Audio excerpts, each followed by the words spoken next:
왜 그러시는 거죠? 제가 법사위에 갔을 거라고 생각하는 겁니까? 오늘 9시 반에 국회 법사위가 열립니다. 정청래 최고위원은 법사위 위원장이라 저희 9시 사전회의에 갔습니다. 오늘 김건희 특검법 그리고 한동훈 특검법도 올라오는 날입니다.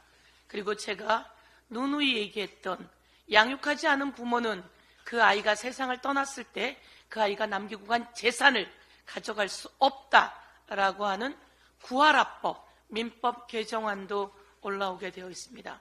그리고 민생회복 지원금 법안도 올라오고 노란봉투법도 올라오게 되어 있습니다. 오늘 김건희 특검법, 한동훈 특검법 다시 일소위에서 충분히 논의하도록 하겠습니다. 어제 최고위원들과 박찬대 대표 직무권한대행과 함께 부여에 다녀왔습니다. 부여가 온통 물바다였다고 합니다. 산 등성이까지 모두 물바다였다고 합니다. 그래서 비닐하우스가 모두 잠겼습니다. 당직자들도 다 갔습니다. 아연질색한 그 농장 대표주는 저희가 왔다 감으로 해서 큰 어려움을 모두 극복했습니다. 모든 비닐하우스의 어려움을 저희들이 해결하고 왔습니다. 그런데 참 놀라운 소식을 들었습니다. 그분은 청오이를 재배하고 노각을 재배한답니다.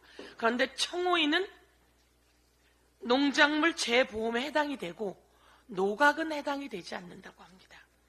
이게 농작물 재보험 관련한 행안부 사이트입니다.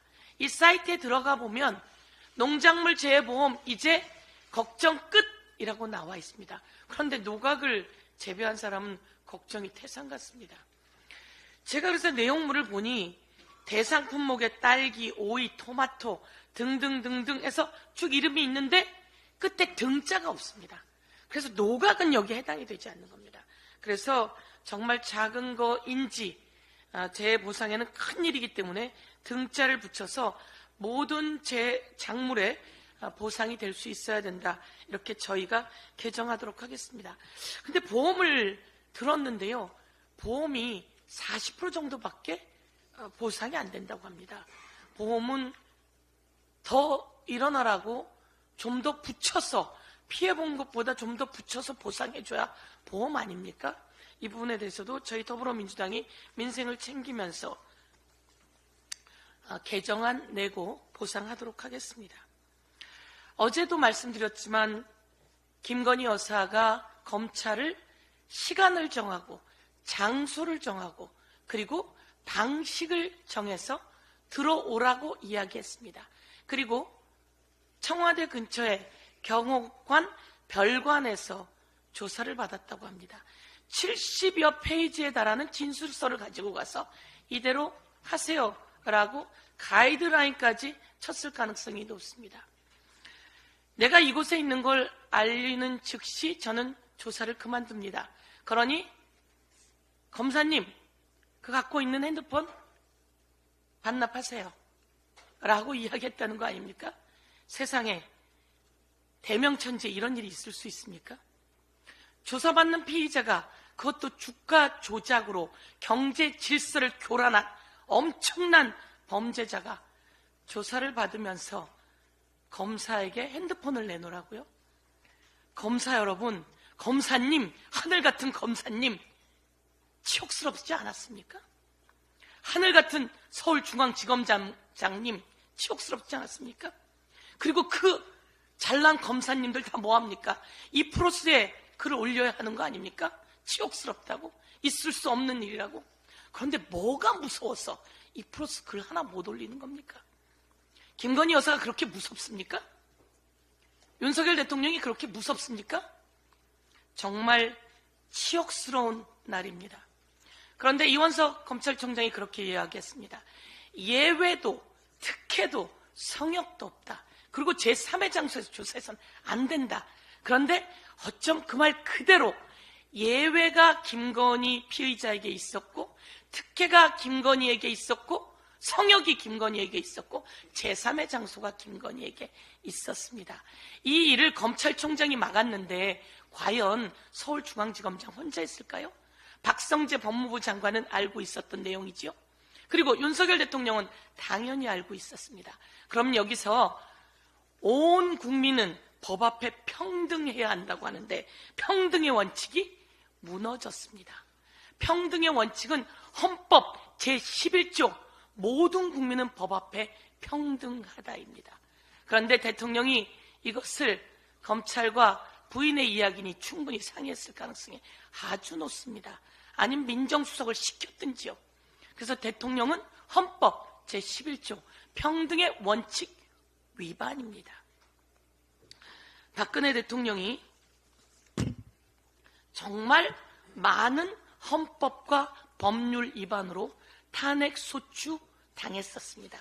이 탄핵소추 당한 것을 보면 헌법 제1조 국민주권주의 위반, 그리고 헌법 제21조 언론자유 위반 등등 위반의 내용이 아주 많습니다. 윤석열 대통령 또한 우선 제가 이야기하죠. 평등의 원칙 헌법 제11조 위반입니다. 국민 여러분 똑 떨어지지 않습니까? 평등하지 않잖아요. 똑 떨어집니다. 그리고 국가 권력을 이용해서 사익 추구를 한 부인을 돌봐주는, 그리고 국가 권력을 그렇게 하면 안 됨에도 불구하고 직권을 남용하게 한 죄 또한 크게 위반이다라는 말씀 드리겠습니다. 김건희 여사는 나는 계좌만 잠시 빌려줬을 뿐이고 손해만 봤어요 라고 이야기해왔고 대통령이 그렇게 이야기했습니다. 대통령은 선거법 위반입니다. 허위사실 유포입니다. 여기서 이야기하겠습니다. 김건희하고 권오수는요, 김건희가 이렇게 이야기했습니다. 김건희하고 권오수는 몇 년 관계일까요, 여러분? 몇 년 동안 친한 관계일까요? 잠시 계좌를 털린 그런 관계일까요? 그렇지 않습니다. 우리는 20년이요. 벌써 20년 지냈어요. 같이 알고 지낸 지가. 너무 가까워서 우리를 뭐라고 오해하기도 해요. 라고 하는 내용이 뒤에 달려 있습니다. 제가 그런데 그 내용은 쓰지 않았습니다. 그러면 2010년부터라도 2009년부터라도 제가 보겠습니다. 김건희와 권오수의 관계입니다. 2009년부터 있었던 그 관계에는 주가 조작의 얘기가 붉은 글씨로 나옵니다. 8억 원 상당 장외 매수 김건희, 김건우 도이치모터스 주식 40억 원 상당 매수. 이거는요 2009년 2010년 경의 이야기입니다. 그리고 2012년에는요 장외 매수 1억 원 장외 매수가 있습니다. 2010년, 2009년에서 2012년까지만이었을까요? 그렇지가 않습니다. 여기 2013년이 나옵니다. 주식거래 특혜 매수 의혹 김건희 2억 원 상당 액면가 매수. 2014년입니다. 무이자로 10억 원을 권오수에게 무이자로 대여해 줍니다. 이건 무슨 관계인가요? 이건 2014년입니다. 그런데 잠깐 계좌만 빌려줬던 관계라고요. 그리고 최근 2017년에 또 20억 원 상당의 인수 계약을 합니다. 김건희 여사가요. 그럼 그 사이에는 무슨 일이 있었을까요? 도이치모터스와 코바나 콘텐츠 협찬, 도이치모터스와 코바나 콘텐츠 협찬, 도이치모터스와 코바나 콘텐츠 협찬, 협찬. 이게 쫙 나온 내용입니다. 20년 관계인데 이건 2009년부터 일 뿐입니다. 이러면 단순한 쩐주였을까요? 단순한 쩐주라고 해도 방조 혐의로 이번에 기소되었습니다. 공소장이 변경되었죠. 김건희 여사는 단순한 쩐주가 아니라 23억, 김건희 여사가 22억 넘게 그리고 엄마가, 이건 아주 특이한 케이스입니다. 딸과 엄마가 같이 통정매매를 한 사건입니다. 엄마가 8억 넘게, 그래서 둘이 다 23억 수익 올렸다라고 합니다.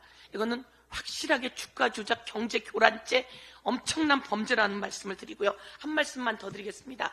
한동훈 당대표가 뽑혔습니다.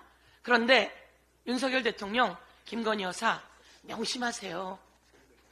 폴더하던 한동훈은 이제 없습니다. 빳빳한 한동훈만 남아있습니다. 대통령이 얼마나 당황했을까요? 이제 폴더하던 한동훈은 없고 김건희 여사의 문자 까는 한동훈이 있고요. 그리고 이제 한동훈 대표에게 경고합니다. 장해찬이 공개한 댓글 공작은 어디 갔습니까? 한동훈 드루킹 댓글 공작, 그리고 공소 취소를 나경원 의원에게 요청받았다면 그것은 엄청난 청탁 위반입니다. 이에 대해서 신고도 하지 않았을 것 같은데요. 이 부분에 대해서도 법적인 조사가, 수사가 필요하다고 경고합니다. 이상입니다.